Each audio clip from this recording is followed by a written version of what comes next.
ശബരിമലയിൽ റോപ്പ് വേയുടെ അന്തിമ അനുമതിയുമായി ബന്ധപ്പെട്ട കേന്ദ്ര സംഘം ശബരിമലയിൽ സന്ദർശനം നടത്തി. കേന്ദ്ര അനുമതി പദ്ധതിക്ക് ഉടൻ ലഭിക്കുമെന്നാണ് പ്രതീക്ഷിക്കുന്നത്. ചരക്ക് നീക്കവും അത്യാവശ്യ രോഗികളെ സന്നിധാനത്ത് നിന്നും പമ്പയിൽ എത്തിക്കാനും റോപ്പ് വേ സഹായകരമാകും. സന്നിധാനം, മരക്കൂട്ടം, പമ്പ, ഹിൽ ടോപ്പ് എന്നീ സ്ഥലങ്ങളിൽ കേന്ദ്ര സംഘം സ്ഥലപരിശോധന നടത്തി. കേന്ദ്ര വനം വന്യജീവി വകുപ്പിലെ ഉദ്യോഗസ്ഥരായിരുന്നു പരിശോധനയ്ക്കായി എത്തിയത്. കേന്ദ്ര സംഘത്തിൽ നിന്ന് അനുമതി ഒരാഴ്ചയ്ക്കകം ലഭിക്കുമെന്നാണ് പ്രതീക്ഷിക്കുന്നത്. എല്ലാ സ്ഥലങ്ങളും ലൊക്കേഷൻസ് എല്ലാ ലൊക്കേഷൻസ് അവർ സന്ദർശിച്ചു. അവരുടേതായ അഭിപ്രായങ്ങൾ ഇനി അവർ രേഖപ്പെടുത്തും. അത് നമ്മളോടല്ല, കമ്മിറ്റിയോടാണ് പറയുക.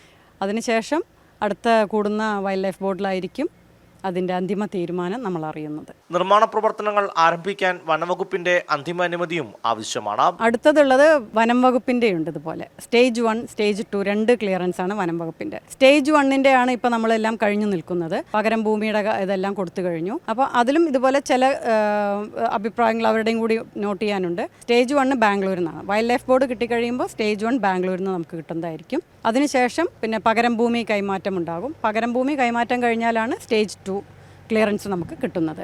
അപ്പോൾ അതുകൂടി കഴിഞ്ഞാൽ പിന്നെ നമുക്ക് നിർമ്മാണ ഘട്ടത്തിലേക്ക് കടക്കാം. പദ്ധതി യാഥാർത്ഥ്യമാക്കാൻ സർക്കാർ മികച്ച ഇടപെടലാണ് നടത്തുന്നത്.